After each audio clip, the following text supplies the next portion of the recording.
Hi, I'm Nicole wURKEN, Research Director for Mad Money, and I'm here with Russ Kenneth wURKEN, Personal Finance Editor at The Street. Welcome back to What's Workin', where we're highlighting young innovators each week. Now today we have Russ Graney. Welcome, Russ. Thank you so much, Nicole.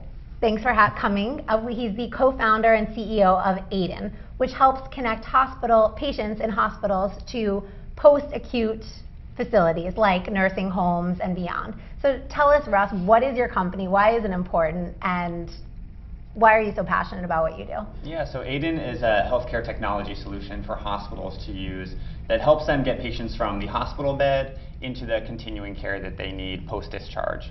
So increasingly, patients actually receive a lot of health care after a hospital visit, either in their home, being visited by visiting nurses or visiting therapists, or going to another facility like a skilled nursing home or an inpatient rehab facility. Okay. And we help hospitals kind of make that transition for their patient from the hospital bed into that post-acute setting.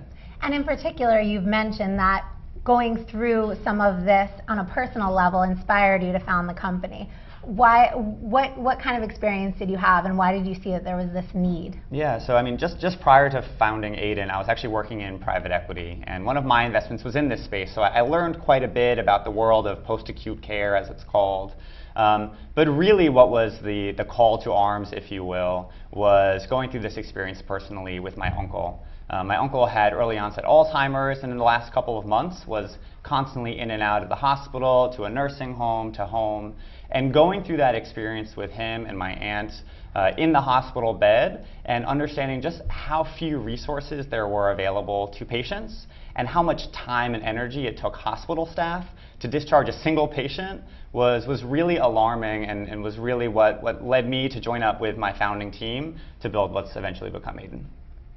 Now, Russ, what's so fascinating to me is that you've applied the skills from consulting at Bain and private equity, and you were also you ran a charter school that you founded.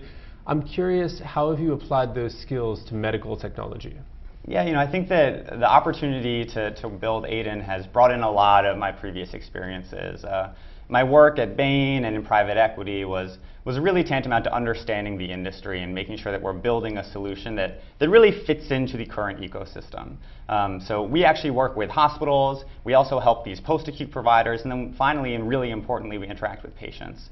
So being able to build a tool that fits all of those people's business needs was really important, and something that work at Bain and private equity was very helpful with. And then obviously, I had this amazing opportunity to found and run a charter school out in Bed-Stuy, Brooklyn.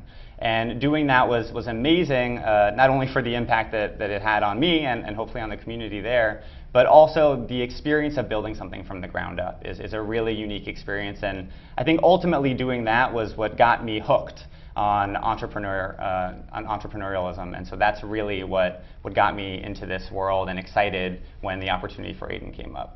It's really interesting. When we think about entrepreneurs, we often think about the tech sector. And interestingly, you've talked about Aidin actually being not only a healthcare company, but a technology company that simplifies a very complex system.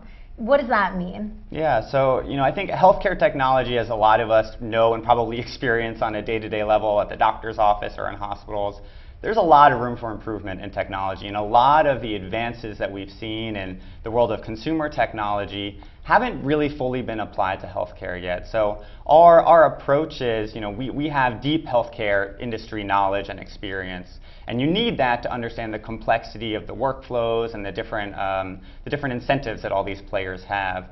But what we're also doing is bringing in the approach that consumer tech has, which is very design-focused, very user-focused, to make sure that we're actually taking all of that complexity that you see and presenting it in a very simple and clear path for our users to follow, which has ultimately allowed us to create a tool that doesn't require any training, that is ready to go out of the box, so to speak. The recent Time magazine Brill piece, the 25,000-word opus, really hit home the idea of how expensive healthcare is in this country. Do you think your technology solutions can help with cost cutting? Absolutely. I think there's a lot of change going on in the healthcare industry right now. And there's one big new thing that's really related to what we do, which is around readmission rates. So all of a sudden, hospitals are now responsible for how frequently their patients end up back in the hospital within 30 days. And that change has really opened up a lot of opportunity for companies like ours, which help ensure that patients, after they leave the hospital, get quality care beyond their stay. And so what that has done is really given us an opportunity to build upon that incentive to help hospitals save money there and improve the patient experience all at the same time. Got it. So when a hospital wants to discharge a patient after a week, they have to think twice to say, is that patient going to come back? And they want to go to a company like Aidin to make sure that they have the right, they're putting that patient in the right place after whatever treatment. Precisely. You know, in the past, hospitals really were focused pretty much exclusively on length of stay, getting patients in and out quickly and effectively. And now they need to do that, but they also need to make sure that when they do get that patient out of the bed, they're going to a really high quality follow-up provider. And our tool really helps them with both. We've cleaned up a workflow that today is very cumbersome, can take anywhere from 30 to 90 minutes to discharge a single patient. So we've actually taken all of that administrative work, simplified it down to 3 clicks, and at the same time incorporated quality reviews and ratings of post-acute providers and incentivized patients to use that information when they're choosing where to go, thereby ensuring that patients get better care and that hospitals have a stronger network of post-acute support to rely on. Really amazing. And quickly, how you make money. You were mentioning, obviously, there are some advantages now after the Affordable Care Act that now your tool is even more necessary than before. Are you charging hospitals? Are you charging the acute care facilities? Who are you charging? Yeah, so our revenue model is based on hospitals. They pay us a subscription fee for access to our services. And that's really because most of the benefits in the short term are really unlocked by hospitals, and that reduced length of stay, managing their readmission risk, and also engaging patients, which is actually a huge part of CEO compensation, is a survey on how satisfied patients were with their hospital stay. So that's another huge impact with it that we're able to participate in and make sure that patients have a smooth discharge so that their experience is actually better than the one that I had with my uncle. It's very much socializing, almost like a social network, the hospital experience. I think it's fascinating. Yeah. Well, thank you, Russ, for being with us. A really exciting company. This is Aidin. You can check it out, www.myaidin.com, for more information. This is obviously an issue that touches many people on a personal level and is an important initiative. Russ Graney, thanks for having us. Welcome back to What's Workin'. I'm Nicole Urkin with Ross Urkin and Russ. Thanks.